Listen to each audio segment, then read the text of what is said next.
This episode of Harvey Brownstone Interviews is brought to you by the Harvey Brownstone Talk Show Blend Coffee, available at hollywoodblends.com. Everyone's saying it's the best coffee they've ever tasted. Why not give it a try and see for yourself? Hello, everyone. My name is Harvey Brownstone, and today's guest is a popular actor who's brought us many great, memorable performances on the big screen. You've seen him in Star Trek III, The Search for Spock, Dark Planet, Legal Deceit, Wag the Dog, Jekyll Island, Abominable, Cry of the Butterfly, Ghosts of the Ozarks, and he's the voice of Dr. Joshua Sweet in Atlantis, The Lost Empire, and he's the voice of Vandal Savage on Justice League Doom, for which he and his fellow cast members won 2 Behind the Voice Actors Awards.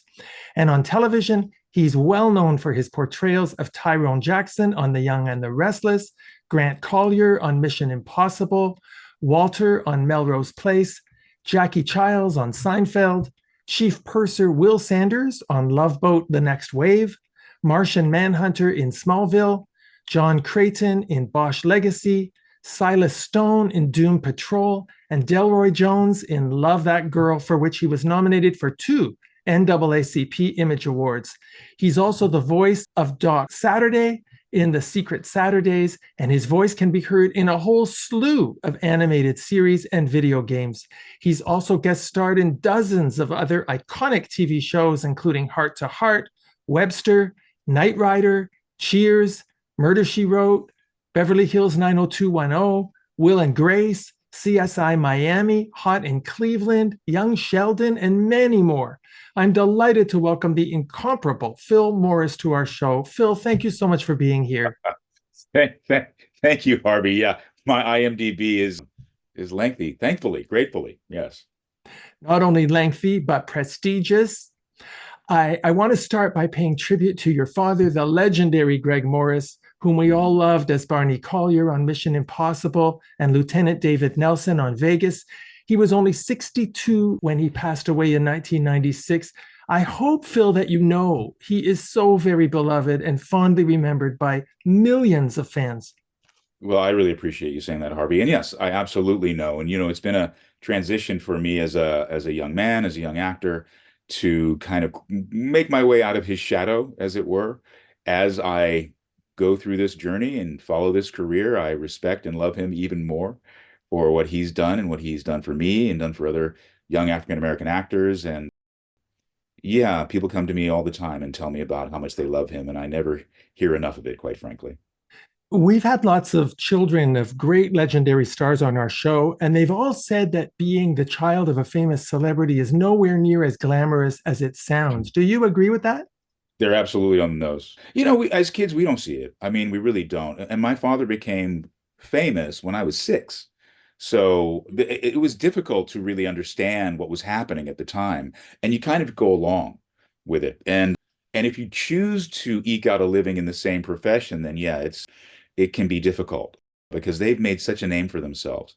But in hindsight and retrospect, like I started with, the lessons that he and my mother gave me, the grounding that they gave us, growing up in Beverly Hills, living the kind of life that we lived, was invaluable. And they really showed us what being grateful was all about. And so every success my father had and every success that I have, I'm grateful for the blessings because nothing's promised.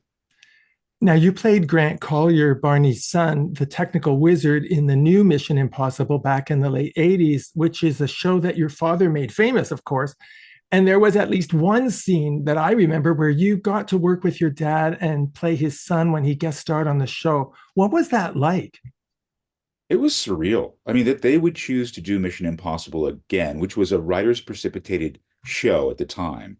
And they wanted to use a show that they could only use the same words and the same characters, and Mission Impossible was ahead of its time, so they used that. That they would cast me, that I would be an actor at the time to be able to take the role. I mean, it was just too many factors were working in my favor, and it was just surreal. You couldn't really write it and it play, as it were, but living it was incredible. Having my father come down to Australia, which is where we shot it, and my mother to guest star on the show that he made famous, that I'm now starring in with my uncle Peter Graves. I could go on and on. It was just really beautiful, brilliant, challenging, difficult, because in the show, my father dies in my arms. And as you said, my father been gone since 1996. So it was a bit of a precursor, but something that I will never forget, and I don't think can ever be duplicated. I mean, truly special. It was a very memorable episode for sure. And if I'm not mistaken, Phil, you also got to play your dad's lawyer on an episode of Vegas, right? It was an episode of Superior Court, which my sister Iona was the star of, playing a character named Olympia Hall, a very forthright, aggressive DA, and I played the defense attorney for my father's character in that show. In Vegas, I played a young basketball recruit who was seen to be shaving points that Robert Urich's character Dan Tana was after. So I didn't really work with my father on that one. I was just lucky enough to be on his show. Well, for those trivia nerds out there, the episode that Phil was just talking about was in season 2, episode 12, called Lost Monday, right, Phil? Yes, absolutely. Now, I'm sure everybody's dying to know, was your dad an electronics wizard in real life? No, he was not all acting. He had no aptitude for anything like that. He was literally all thumbs. He was a great athlete, but not an electronic intellect. No, no, it was all acting and technical advice. Now, although your father is best remembered for his work on Mission Impossible, for which he received 3 Emmy Award nominations, by the way, I also have to mention a movie that I just saw earlier this week called The Jesse Owens Story. Your dad played the high jumper Mel Walker, and he was really terrific in that movie, wasn't he? Yeah, he was great. He was great, and that was Dorian Harewood who played Jesse Owens in the movie, and they had a great relationship. And yeah, I mean, my father was larger than life, and those characters were larger than life, and he embodied Mr. Walker beautifully. And I was a high jumper at the time. Actually, I was a high jumper in high school, and the captain of my high school track team as a high jumper. So it was great. He didn't come to me for advice though. What's that all about? Well, I guess he didn't need it, but he was very memorable in that movie, and that is a very significant and historically important movie. Now, I know that your first on-screen work was when you were 7 years old in an episode of Star Trek, but when did you know for sure that you wanted to be an actor? It hit me a couple of times, but never really stuck. I remember in one of my classes in sixth or seventh grade, I mean, I was young. We were doing a classroom presentation, and I played this drunk character that a friend of mine, Greg, had written, and it just killed. I mean, the audience, the class loved it. I loved it. It hit me for the first time. I felt something I had never really felt before. And then I did The Music Man in eighth grade at Hawthorne School in Beverly Hills, and played Marcellus, the character, the Buddy Hackett character. And I did the song Shaboopy, which he sings, and I danced. I started dancing improvisationally at the time, and the audience was full, and it just absolutely slayed. And I was like, wow, what is this? What is this feeling? I need more of this. Jump cut to when I graduated high school, my father got me a production assistant job on a film called Contact 303 that was never finished. And I truly believe it only existed to start me on my acting career in earnest, because my father was one of the stars, Billy D. Williams was one of the stars, Henry Fonda was one of the stars, Chad Everett, Merle Haggard, Buck Henry. I mean, it was an amazing movie, which we shot in the Mojave Desert out here in California. And like I said, it never got finished. And as a result of that film, I said, Dad, I need this. I was 17 years old. I need this. And so he got me a great acting coach, Guy Stockwell, who's the brother of Dean Stockwell. I mean, I could go on. And I came back to Los Angeles and started to study. And that's when it was like, this is it. This is me. I know this is me. It's not my dad. This is me. This is Phil Morris. So grateful for that experience. Whatever happened to that movie? Why wasn't it finished? Financial reasons. Rona Barrett, who was a great Hollywood gossip columnist, her husband was the financier with Paramount Pictures, and they ran out of money, and Paramount didn't want to pick up the back end of it. So it just languished. And I'm sure it's sitting somewhere, the negative somewhere. And it's a really good movie that if anybody wanted to kind of do a resurrection of it, since it was never done, it was about the African-American Air Force Division in Anzio, Italy during World War II. And my father and Billy D. Williams played the lead pilots, and Henry Fonda was the lead general. I mean, it was amazing. Well, that's just heartbreaking. Well, Rona was on our show a few months ago. I should give her a call and ask her to find that footage. I would love to see that stuff. I played Billy D. Williams' Jeep driver in the movie. And that's also a very important, historically important story that should be told in a movie. So I hope that it does get made. And I hope you're in it. Thank you. We'll manifest this, Harvey. You and I will manifest this. Well, I believe in that. Did your dad ever give you any career advice? Yes. The best advice he ever gave me was that never work a day in your life, play. And you're a team player. Doesn't matter whether you're the star of the show, number one on the call sheet. This cannot be done with one person. It is a collective effort. It is a village of entertainment and expression. And you are a part of that village. You may be an important part, but you're just a part of that village. So work well with others, listen, learn about the other crafts, the other departments. And that was the best advice he could have given me, because when you go to a set, especially as many guest star episodes as I've done, you're always new. I mean, you're always like the new kid in school. There's new students you got to meet, new teachers, new principals. And so you have to take a certain amount of graciousness with you and a certain amount of respect in order to fit in to the proceedings that will go on after you leave and were going on before you showed up. And having done that, I think, well, it gives me great relationships, and it gives me the opportunity to work in other shows, because they go, we like this dude. It's hard. It's hard making TV and movies. It just is. When it's good, it's hard. So you want to work with the people that are best served to work with. And that was the best advice my father probably could have given me. Well, the advice that he gave you was not just verbal, it was in his actions. He was well known to be a real gentleman and such a team player. And one of your other major mentors was your uncle, Peter Graves, right? Oh, absolutely. And to work with, I mean, it's surreal, right? I learned how to swim at his house when I was a kid. I was small. I remember telling my sisters one day, I'm going to learn to swim today when we go over to the Graves' house. They were like, get out of here. I learned to swim that day. So jump cut to them doing the new Mission Impossible. And Peter requested to reprise his role, which they accommodated. I auditioned the last minute. It was like the last chopper out of Nam, really, and ended up winning the role. And it was, again, surreal that my Uncle Peter would be there, that I would be working with him, having grown up with him. We would call each other every week and talk about the work. We played tennis all the time together. He was a great tennis player. And his wife, Joan, and my wife got on great. And it was like being amongst family, all the way down in Australia, which is where he shot a show called Whiplash decades prior. So he was really helpful in many, many ways. I love that you're standing on the shoulders of giants. Now, you were in an episode of The Fresh Prince of Bel-Air called Take My Cousin, Please, which is very often shown in reruns, almost more than any other episode. So I want to ask you, is it true that Will Smith liked to play chess on the set? Yes, he did. We played chess every break we had. And Will's a very bright guy, was then, is now. I think he wanted to go to MIT, but his acting and rap career got in the way. That's how bright this man is. And so I'm not a terrible tennis player. I'm a great tennis player, much better tennis player than I am a chess player, but I'm not a terrible chess player. So we would go play chess and he would kill me. I mean, just wipe up the floor with me. And then one time we're in his room, and it's obviously it's Will Smith. It's a great dressing room. It's at NBC. We're playing, and there's a knock on the door.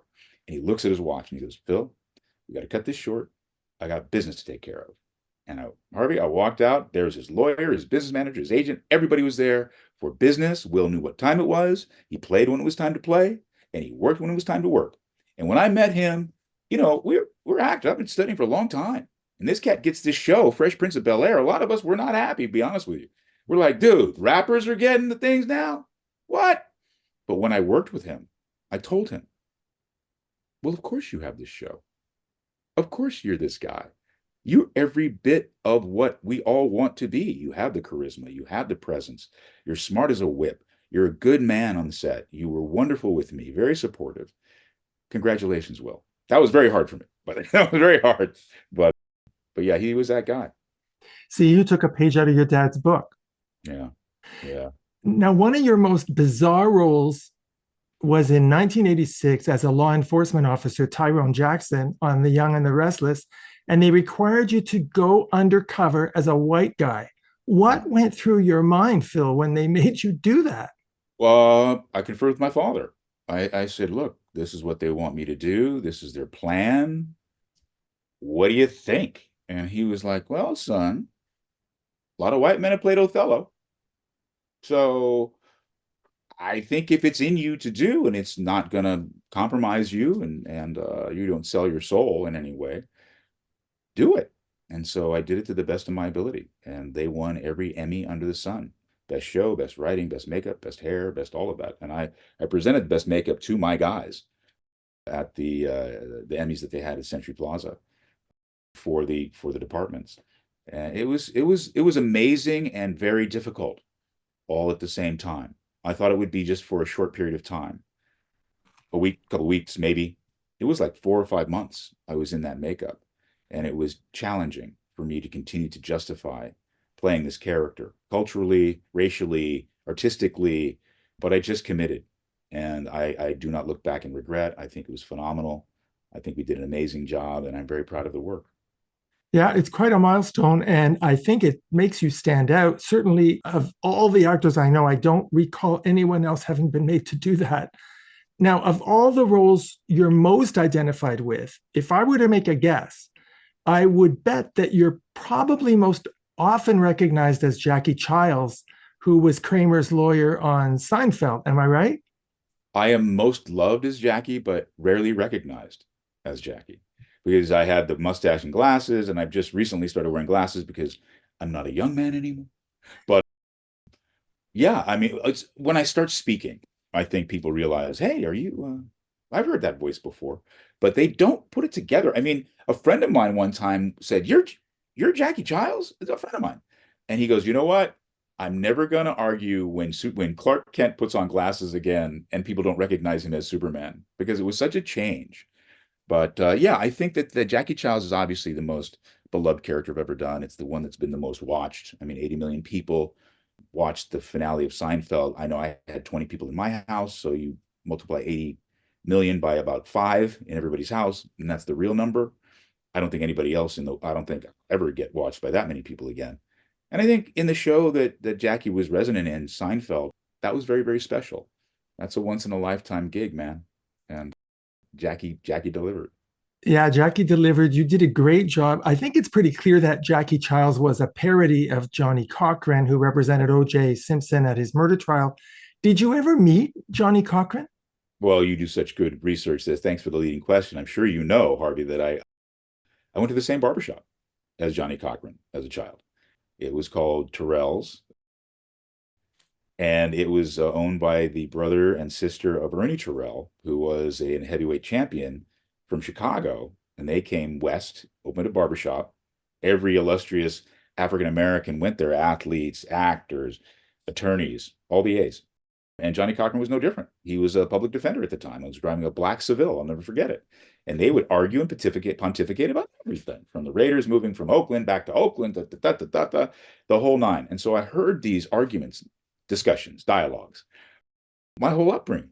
And Johnny Cochran was prevalent and prominent in a lot of them, not knowing that I'm doing unconscious history and character study on him, the same way I had no idea I was doing unconscious study and history on the character I played in Mission Impossible, having just grown up in that household. So, yeah, I got it. I got him. I knew who he was. I wasn't acting. I was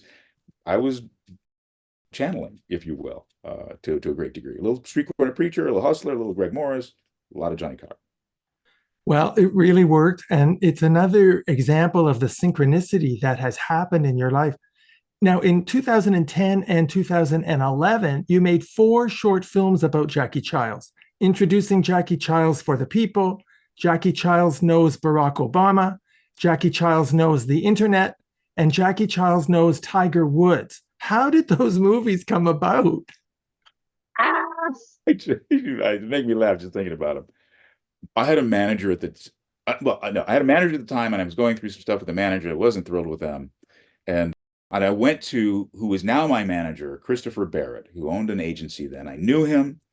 He was instrumental in putting the package of Mission Impossible, the series, together. So he knew my work, but he was not my representation. And I went to him and I was like bitching and moaning and complaining about my career. And he's listening and he just said, Phil, there's so much that you can do that was not available for your father to do. You can self-generate projects. It's cost effective. If I were you, I would start with like a Jackie Chiles something. And I was like, really? He goes, yeah, really. So that's exactly what I did. I wrote with a friend of mine, Whit Hertford, who's a wonderful actor, who actually was the little kid in Jurassic Park, the original.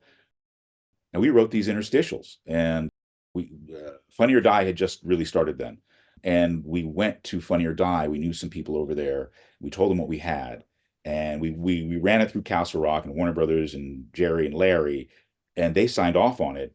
And they didn't adjust anything. Every word perfect. We went with everything we wrote. It was fantastic. So Funny or Die gave us a director, gave us a crew, gave us their offices. We shot them all at Funny or Die's offices. I got my really good friend Dietrich Bader, who's just a brilliant man, to come in and play a character in it.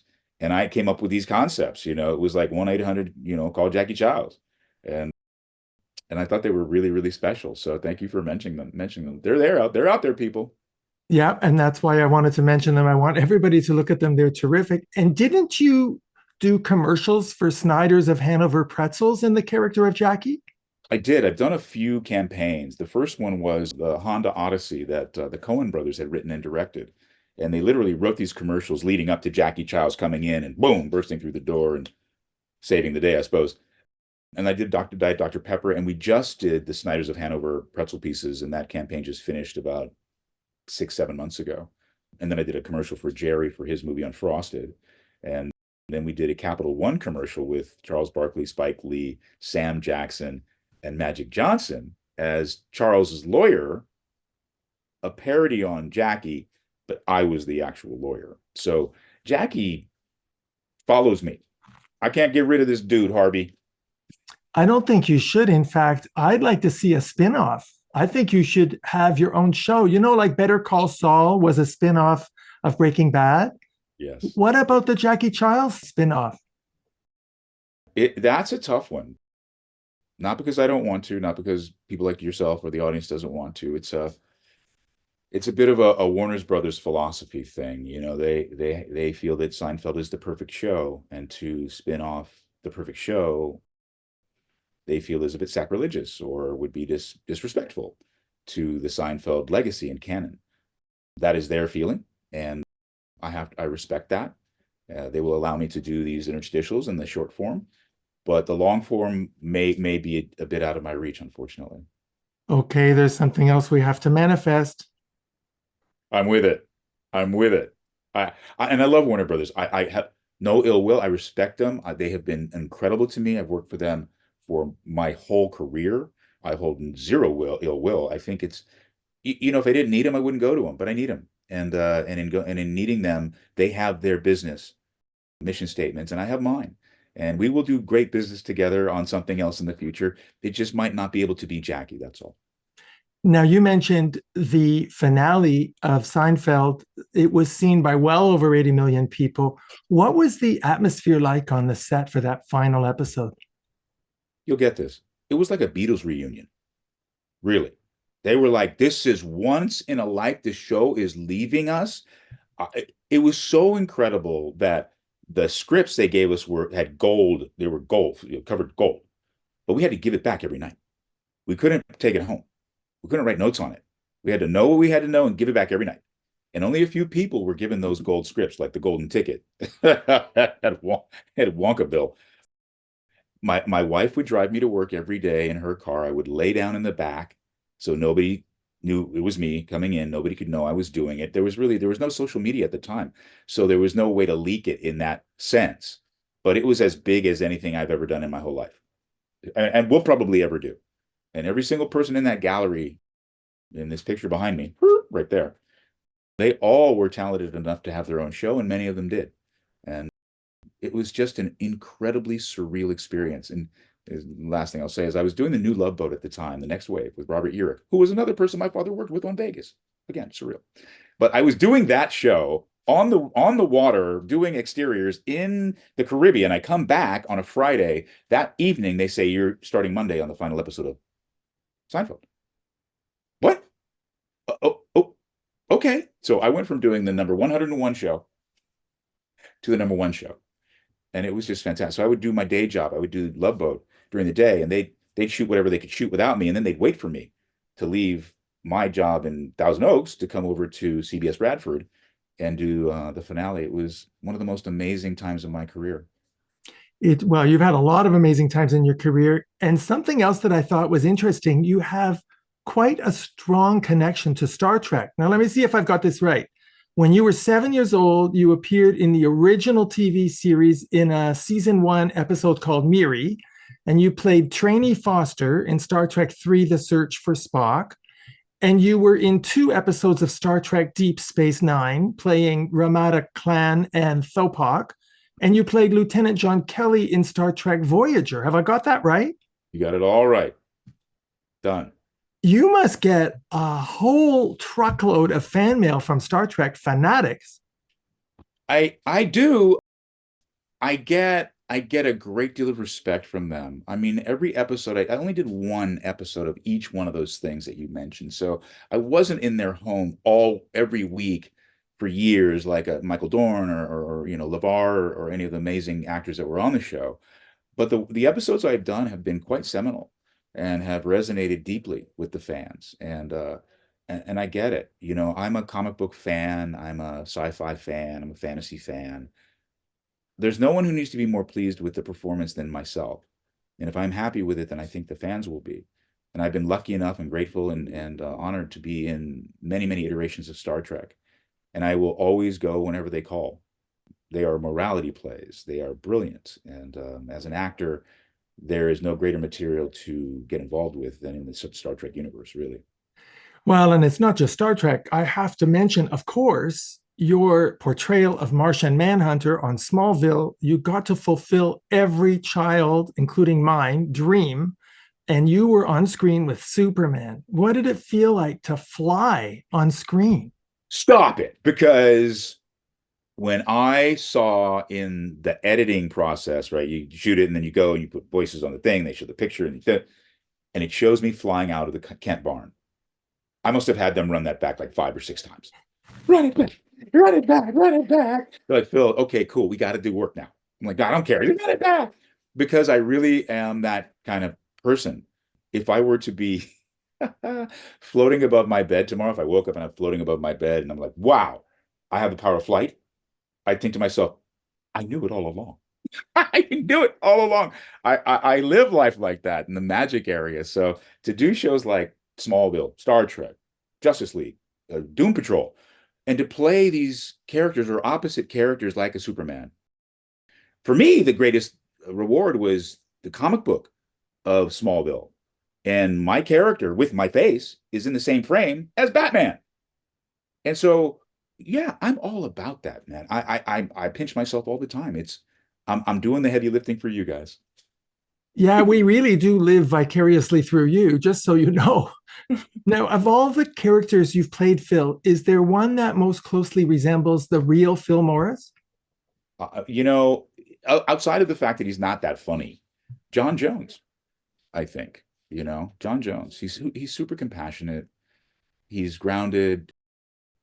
He's physical. He's humble. He's confident, He's smart, sincere. sincere, trustworthy, authentic. All those things that I hope I am or I'm working towards. Those are qualities that I really love in him. And I think that of all the characters I played, he possibly comes the closest outside of the fact that he wasn't a very funny guy and he wasn't very light with it all. But all the other characters are a little too extreme. Like Jackie's not really who I am. He has a lot of me in him, but he isn't who I am. He doesn't hold my beliefs, my values in a way. John does. Tyrone Jackson does from Young and the Restless.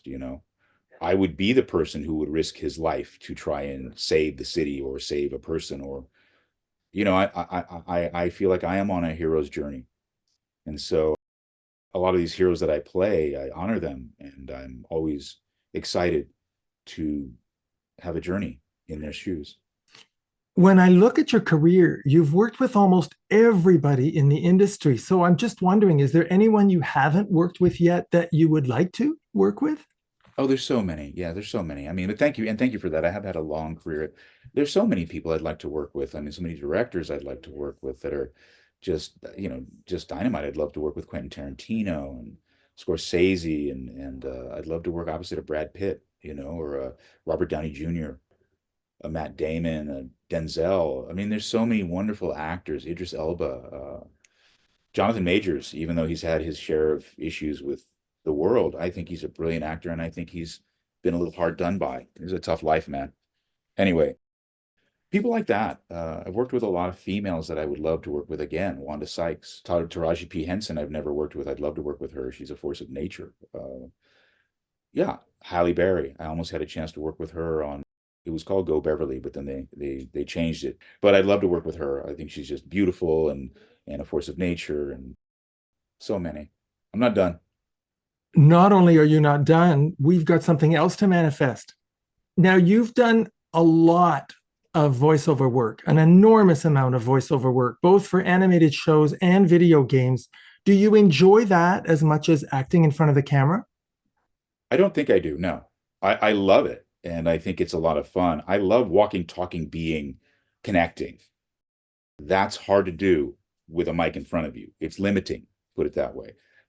I love it. And I love the people I work with. Some of the most talented people I've ever worked with are voiceover talents. But I'm a 3D guy. I need to look at people and see them look back at me. I need to talk to them and have them talk back to me. I need to walk in spaces that exist in this particular construct we're making. I love working with the departments and the camera and sound and lighting. And I've gotten out of the really, accommodating actor syndrome, which is like, am I okay? Am I sharp? Am I light? No, that's their job. They will tell you. You do your job to the best of your ability. Serve the piece and the character. They'll capture it. And when I made that realization, my work just flourished because I was more excited about the work of the actor than I was being the Johnny Nice Guy kind of a thing. And I love living on sets. I love being in my trailer. I love waiting. I love Phil, you ready? And I'm like taking my little 5-minute nap. I'm like, yep, ready to go. I just love it. I love showing up early. I love the bell when we have to be quiet. I mean, I love the life. I think it's so cool that you do animation voiceover because, as you mentioned, you have this huge collection of comic books.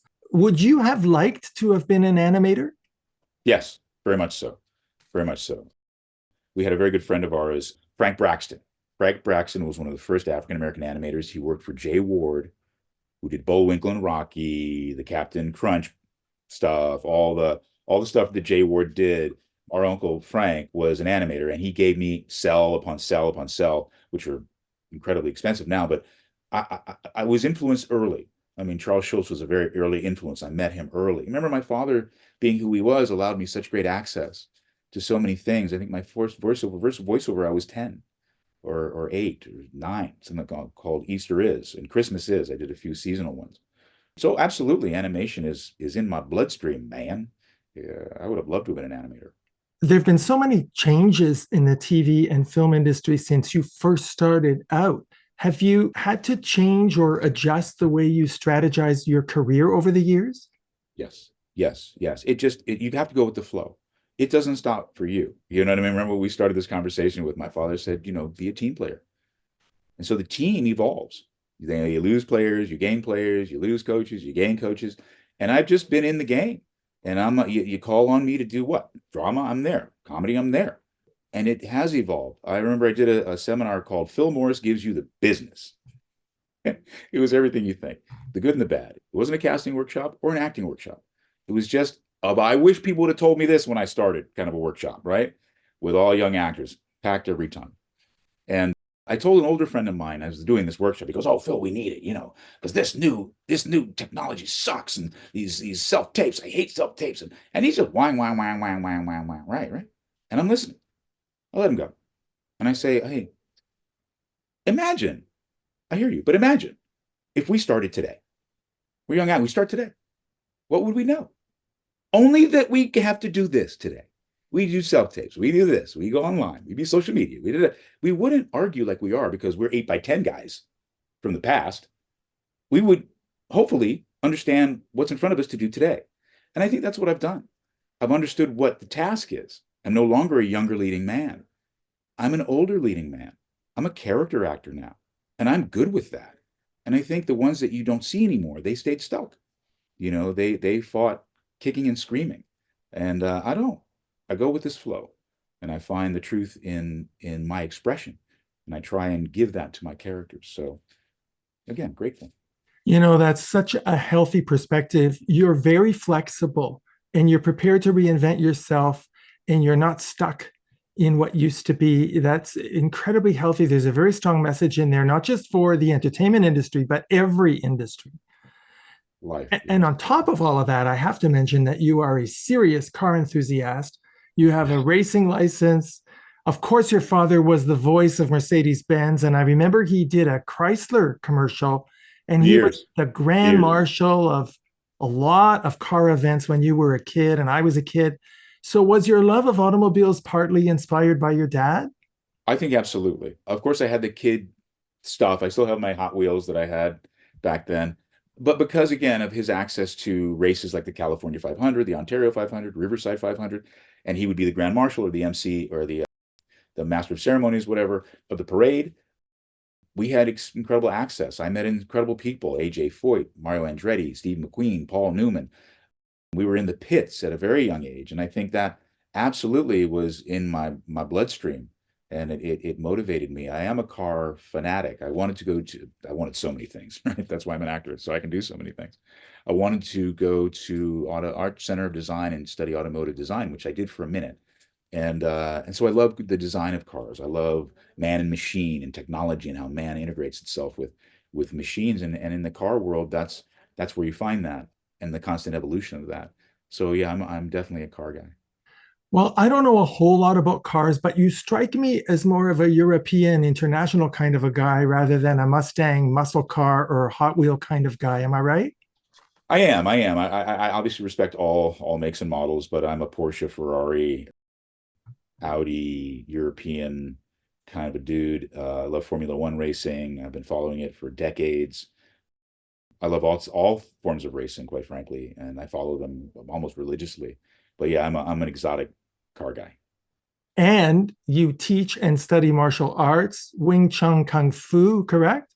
Yes, Wing Chun is my system. I've been training and teaching it since 1988. I had an amazing Sifu, which is a teacher in Chinese, and I studied with him until he passed away a few years ago. And we carry on in his name. His name was Hawkins Chung, a very good friend of Bruce Lee's in Hong Kong. Studied with Ip Man together. If you guys know the Ip Man movies, made famous by Donnie Yuen, that was my Sifu's grandmaster or master. So I'm a Ip Man lineage student, and I love it. It keeps me together in this business, Harvey. You need something that's bigger than you. You need something that's going to humble you, that's going to ground you, that you're practicing, that you're training, that is perfect, that you will never perfect, kind of like acting. And and it gives you perspective on your day-to-day living, not just your work as an actor, but as a husband, as a father, as a friend, as a brother. Phil, I have to say, considering that you grew up as a Hollywood kid and you've been a huge success in show business your whole life, you're incredibly down to earth. You don't live a Hollywood party lifestyle. You've been married to your wife, Carla, for 40 years. What do you think has kept you grounded and centered and so humble? My parents. It's my parents. They came from salt of the earth people. My mother from West Virginia, coal mining country. My dad from Cleveland, Ohio. Somehow he had the temerity to think I can make it in this world, African American male in the 60s, really? And he did it. And so people like that, my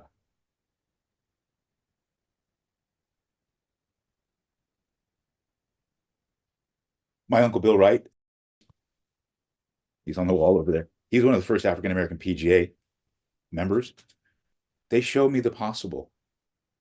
They showed it to me with grace and humility, incredible respect and bearing.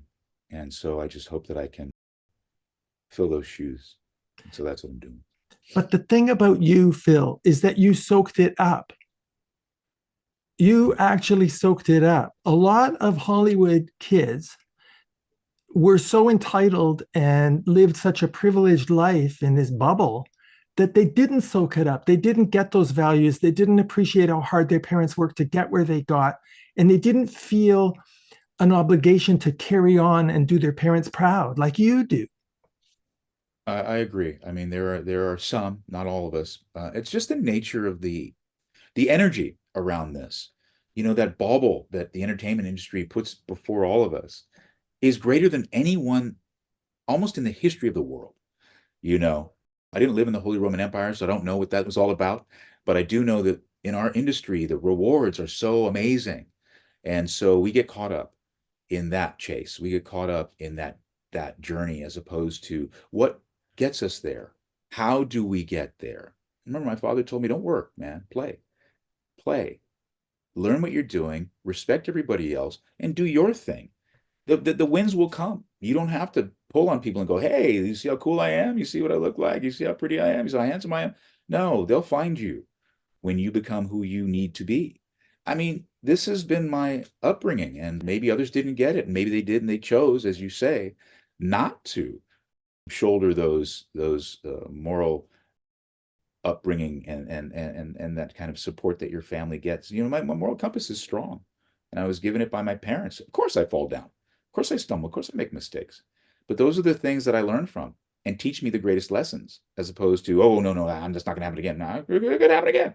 So don't hold yourself to a standard you can't meet. And so that's who I am, Harvey, and I'm lucky to have people who helped instill that in me. It's very fascinating to me that I don't know if this makes any sense, and I don't quite know how to say this. Your father was telling you to let your work speak for itself. Don't live your life as an actor. Does that make any sense? You don't live your life as an actor. You're interested and engaged in a wide variety of activities and endeavors that have nothing to do with acting.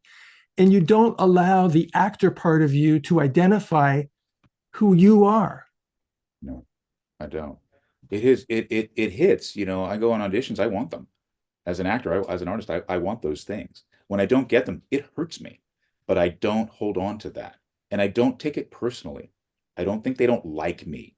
If we both go for the same role, ironic, but if we went for the same role and they like both of us equally, they can only hire one of us. This is the way it is. So it isn't that they rejected me, they just chose you. And if I do good enough work, it will resonate so that the next job that they do, which everybody always has another job, perhaps that will be the time that I'm used. Yeah, I don't live my life as an actor because I'm never going to play an actor, really. I'm going to play people. So I go live my life and I bring my life to my work. So yeah, I race cars. Yeah, I do martial arts. Yes, I love my wife. Yes, I raise my kids. Yes, I have great friends. Yes, I party a little bit. Yes, I do a lot of sports. I'm very physical. I'm very interested in work and art and music and business. And those are the things that I carry with me in my work. So no, I don't live my life as an actor. I live my life as a human. Do you feel comfortable with being famous? Yes, I do. I do.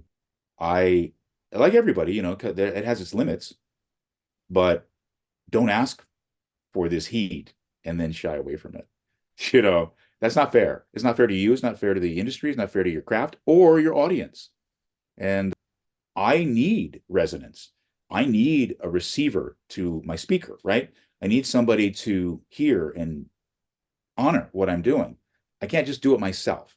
And so there's a meet in the middle, right? I have to balance how people see me and how I see myself, and not denigrate the people who see me a way I don't see myself. If it's a role that they relate to, I honor what they're telling me, and I'm thankful that they're supportive of my work. That's what really comes across when I talk with you. It's not just the sincerity, the authenticity, that you're so humble. You are filled with gratitude. Yeah. Yeah, it's crazy. Look at the life I live. Look at the life I just am fortunate, and I get it. And yes, do I work hard? Absolutely. Because I know the value of the consequence of my hard work. So yeah, yes.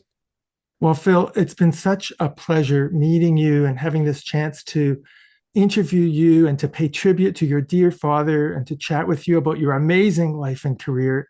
Thank you so much for taking the time to appear on our show.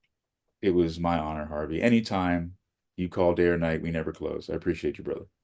I appreciate you too. Our guest has been the renowned actor Phil Morris. My name is Harvey Brownstone. Thank you so much for joining us. See you next time. Thank you to my producer Steve Silver, my managers Rick Marcelli and Robin Bragg Marcelli at the Marcelli Company in Hollywood, my director of programming Robert Monaghan, my PR directors Eileen Shapiro and Jimmy Starr, and my entire team at the XPTV1 network in the UK. Thanks for watching. Be sure to check out all the great interviews on the Harvey Brownstone Interviews YouTube channel. Don't forget to subscribe and ring the bell to be notified when new videos are posted.